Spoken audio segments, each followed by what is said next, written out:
안녕하십니까. 생방송 충북, 오늘은 수요일 아침에 인사드립니다. 예전에 학교에서 군인 아저씨들에게 감사 편지했던 것 한 번쯤 기억이 나실 텐데요. 근데 요즘에는 이런 것을 학교에서 잘 하지 않는다고는 합니다만은 병무청에서는 주기적으로 군 장병들에게 감사 편지 보내기 캠페인을 또 진행한다고 하네요. 네, 올해로 이 캠페인은 10회를 맡고 있습니다. 네. 올해의 주제는요. 국군 장병 여러분, 대한민국이 여러분을 응원합니다인데요. 네. 이 병무청에 가시면 엽서가 준비되어 있어서 편지글을 쓰셔도 되고요. 또는 병무청 홈페이지로 써서 보내면 우리 군 장병들에게 전달이 됩니다. 우리의 작은 글귀 또 짧은 편지가 군 장병들에게는 큰 힘이 될 수 있다는 것을 기억했으면 좋겠습니다. 네, 이번 캠페인은 다음 달입니다. 10월 25일까지 진행이 된다고 하니까요. 우리 도민 여러분들의 많은 참여 바라고요. 오늘 첫 번째 소식은요. 우리 충북 지역의 이슈를 좀 살펴보겠습니다. 투데이 브리핑. 오늘은 보도국의 홍우표 편집팀장과 함께합니다. 안녕하세요. 네, 안녕하세요. 아유, 편집팀장님 수고 많으십니다. 자, 오늘 어떤 소식들을 준비하셨는지요? 네, 먼저 정상혁 보훈구수 얘기를 하지 않을 수 없습니다. 지난주 전국 방송까지 대서특필됐습니다. 지난달 26일 울산에서 열린 그 이장단 협의회에서 정상혁 보훈구수가 친일 옹호 발언을 쏟아냅니다. 먼저 직접 한번 들어보시겠습니다. 새끼 밥도 못 먹고 산업시설 아무것도 없고 구미공단, 울산, 포항 산업단지 만드는 거 아니에요? 네, 지금 보니까요. 이게 어떤 취지의 발언이죠? 네, 우리가 흔히 이 식민사관이라고 이야기를 합니다. 네. 일제강점기 일본의 도움을 받아 우리나라가 산업화를 일궈낼 수 있었다는 주장입니다. 이 박정희 정권 시절 당시 김종필 국무총리가 일본과 국교 정상화를 추진하면서 유상무상의 지원을 받게 됩니다. 지금 생각해보면 터무니없이 적은 금액이었습니다. 5억 불이었습니다. 정군수는 이 돈이 우리나라 산업화의 종잣돈이 됐다는 아주 어이없는 발언을 공개석상에서 한 것입니다. 근데 이제 또 들어보니까 문제 발언이 이뿐만이 아니었다고 하더라고요. 네, 위안부 망언도 이어졌습니다. 일본 지인의 말이라며 유독 한국인만 보상을 요구한다는 것입니다. 이 말도 직접 들어보시겠습니다. 중국도 하고 필리핀도 하고 동남아에 다 했습니다. 그런데 다른 나라에 무슨 배상해가지고 그런 게 없습니다. 당장 시민사회단체와 지역정치권의 반발 기자회견이 잇따랐습니다. 정구수는 국민 가운데 더욱 발언에 신중을 기해야 하는 자치단체장입니다. 청박한 역사인식에 대한 비난이 쏟아진 것입니다. 한번 들어보시겠습니다. 선열들에 대한 모욕 행위임을 밝히며 온 국민과 충북 도민들의 양심으로 퇴진을 요구한다. 정상혁 군수의 무지하고 참담한 과거사 발언은 위안부 할머니에 대한 인격살인이며 자, 이쯤 되면은 정상혁 군수의 해명이 궁금할 수밖에 없는데요. 네. 본인은 억울하다는 입장이로군요. 네, 그렇습니다. 이 언론사 주필과 대학 교수 등의 말을 인용해 아베를 규탄한다고 말한 것이 오해였다는 것입니다. 해명도 한번 들어보시겠습니다. 인정을 못한다는 게 아니고 그러니까 이 사람들은 이렇게 얘기를 하더라. 일본 사람들이 오해하고 있는 부분이 뭔가를 우리가 알아야 되잖아요. 이 아나니만 못한 해명이었습니다. 이 사죄를 해도 모자를 파내 중언부언 덧붙이다 보니 대래 더욱 거센 반발만 부른 꼴이 됐습니다. 이 평소 취재 현장에서 마주친 정군수는 웬만하면 자신의 소신을 굽히지 않는 스타일입니다. 이번에도 그런 모습의 반영이라고 할 수 있습니다. 그런데 이렇게 일본을 옹호하는 듯한 취지의 발언이 이번뿐만이 아니었다고요? 네, 고등학생들한테도 있었던 것으로 확인이 됐습니다. 네. 이 파문이 더욱 커졌는데요. 지난달 11일 보은 지역 고등학생들과 함께 떠났던 유럽 연수에서도 일본 정부를 옹호하는 듯한 발언이 계속됐다는 것입니다. 당시 연수에 참가했던 학생의 말을 들어보겠습니다. 우리나라가 일본의 힘을 빌려서 있는 건데 일본이 불매를 한다고 우리도 당장 우락부락하면서 불매운동을 하는 건 아니다. 반일강점을 가지지 마라. 결국 우리 손해다 라고 말씀을 하시고 이 발언이 알려지고 논란이 확산되자 결국 정군수는 납작 엎드렸습니다. 독립운동가 가족과 위안부 피해 할머니 등 모든 국민에게 용서를 구한다고 밝힌 것입니다. 그런데 이미 진정성을 얻기에는 때가 늦어버렸습니다. 시민사회단체 등에서 즉각 퇴진을 요구하는 등 파문은 계속되고 있습니다. 네. 네. 정군수가 단순히 실현을 했다고 볼 수 있을 것 같고요. 평소 역사 인식에 큰 문제가 있었다는 얘기가 되겠네요. 자, 다음 소식은 어떤 소식 준비하셨습니까? 네, 이번에는 청주시 현안 가운데 하나인 시내버스 준공영제 얘기를 하려고 합니다. 이 준공영제, 청주시가 예산을 내고 투입해 시내버스 노선을 운영하는 것인데 이를 위해서는 표준 운송원가가 결정돼야 합니다. 표준 운송원가란 버스 한 대가 하루 동안 운행하는 데 필요한 비용으로 자치단체가 이를 기준으로 보조금을 지급하게 됩니다. 사실상 이 표준 운송원가가 결정된 것입니다. 네. 표준 운송원가의 85%를 차지하는 인건비와 연료비, 보험비 등 운송업체 이윤을 제외하고는 합의가 이루어졌습니다. 업체의 이윤 부분은 전체 원가에서 크지 않기 때문에 무난한 합의가 전망되는 것입니다. 이 버스 준공영제가 시행되면 수익 노선에 몰리던 버스를 농촌 등 대중교통 사각 지역에 더 많이 배치할 수 있습니다. 청주시는 이르면 11월쯤 협약식을 열고 내년 상반기에는 준공영제 시행에 들어간다는 청사진을 내놨습니다. 네.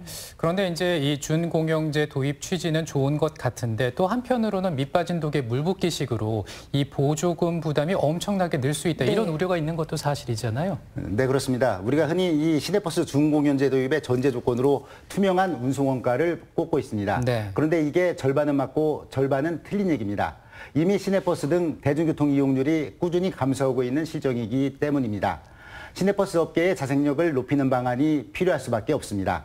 결국 대중교통 이용률을 확 끌어올려야만 준공영제가 버틸 수 있습니다. 그래서 청주시가 검토하고 있는 교통혁신 방안 가운데 하나가 트램입니다. 네, 제가 오스트리아에 갔을 때 실제 트램을 타본 기억이 있거든요. 청주에서도 네, 많이 타고 있습니다. 네, 유럽에서는 많이 이제 타고 있는데요. 청주에서도 그러면 트램을 앞으로 볼 수 있다는 얘기가 되는 건가요? 네, 이제 머지않아 볼 수 있을 가능성이 커졌는데요. 네. 청주시는 트램 도입을 위한 여론 확산에 나선 상태입니다. 공무원에 이어 일반 시민들을 상대로 시승식을 이어가고 있습니다. 이 대중교통에 꼭 필요한 이 트램만은 면밀하게 이번 준비를 해가지고 투입 예산이 정말 효율적으로 이루어지도록. 현재는 간선과 지선의 여객 운송 모두를 시내버스가 담당하고 있습니다. 대중교통 이용률을 높이는 것과 트램 도입은 교통체계의 대폭적인 개선이라는 궤를 같이 합니다. 지금 우리 머릿속에 있는 교통에 대한 일반적인 상식을 바꿔야 한다는 얘기입니다. 예를 들어 트램이 들어오려면 현재 간선도로의 절반을 내줘야 합니다. 그만큼 도심 자가용에 대한 불편을 감수할 준비를 해야 합니다. 간선교통을 트램이 담당하고 지선에 더욱 많은 시내버스를 투입할 수 있다면 그만큼 대중교통 이용률을 높일 수 있다는 예측인 것입니다. 만약 이런 노력 없이 덜컥 준공영제만을 운영한다면 우리가 낸 세금으로 적자 부전만을 해주는 처지에 놓이게 됩니다. 네. 지금 준공영제를 도입한 자치단체 모두가 안고 있는 고민을 그대로 이어받을 수밖에 없는 것입니다. 다시 한번 강조하지만 현재 교통체제에 대한 대표적인 손질이 없이는 아무리 투명한 표준 운송원가를 도입한다 하더라도 준공영제는 세금 먹는 하마가 될 수밖에 없습니다. 결국 이를 위해서는 시민들이 대중교통을 선호할 수 있는 교통체계가 마련돼야 하는 것입니다. 네. 이렇게 정리할 수 있겠습니다. 네. 네. 일단 뭐 상황이 어떻게 진행이 되는지 좀 살펴보기로 하고요. 이번에는 스포츠 얘기를 해보겠습니다. 사실 우리 충북 지역이 프로 스포츠의 불모지다 이런 표현이 있습니다. 뭐 프로 야구 같은 경우에는 한화 구단이 있지만 대전에서 경기가 대부분 이루어지고요. 프로 축구는 아직 우리 충북을 연고로 하는 구단이 없는 네. 실정인데요. 그래서 이제 몇 년 전부터 프로 축구단 설립이 얘기가 계속 나오고 있는 상황이었고 이번에 다시 본격 창단 준비에 나섰다는 뉴스가 있는데 어떤 내용입니까? 네, 좀 서서로 좀 길게 풀어야겠습니다. 예측 불허, 우여곡절, 아직도 창단을 못하고 있는 프로축구단에 꼭 맞는 한자어입니다. 이 프로축구단 창단 얘기가 갑자기 튀어나온 것은 지난 2015년으로 거슬러 올라갑니다. 당시 미포조선 축구단을 인수해 프로리그에 진출하겠다는 구상이었습니다. 이 청주시 측도 지원을 결정한 상태였습니다. 그런데 그해 12월 시의 상임위의 문턱을 넘지 못했습니다. 이 창단의 필요성은 있지만 시민 공감대가 필요하다는 것입니다. 이 말을 잘 곱씹어볼 필요가 있습니다. 이후에도 협동조합 등 여러 구상을 제시하면서 프로축구단 창단이 추진돼 왔지만 이 말의 무게를 넘지 못해왔습니다. 그런데 올해 다시 프로축구단 창단이 추진되고 있습니다. 과연 가능할까? 당위성은 충분하지만 현실성에는 물음표가 찍혀 있습니다. 과연 어떻게 일을 해야 프로축구단 창단이 가능할지 하나하나 짚어보도록 하겠습니다. 지난달 말 청주 FC 측이 프로축구단 창단을 위한 연구 용역에 대한 결과를 내놨습니다. 일종의 공청회였습니다. 프로축구단 운영 경비 50억 원 가운데 청주시에서 매년 20억 원만 지원해주면 프로축구단 운영이 가능하다는 것입니다. 현재 K리그 시민구단을 갖고 있는 자치단체 가운데 최저 예산 지원 비율이라는 분석도 내놨습니다.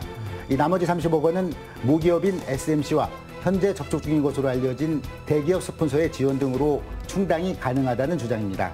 그런데 20억 원을 지원해달라면서도 이때까지 청주시에 공식적인 제안은 없었습니다. 이 9월 말에 프로축구연맹에 참가 신청서를 제출할 계획이라는데 물리적인 시간을 과연 계산했을지 의문인 것입니다. 네, 사실 이 충북연구회 충북연구회 프로축구단 창단에 대한 당위성은 계속 제시가 돼 왔고요. 네.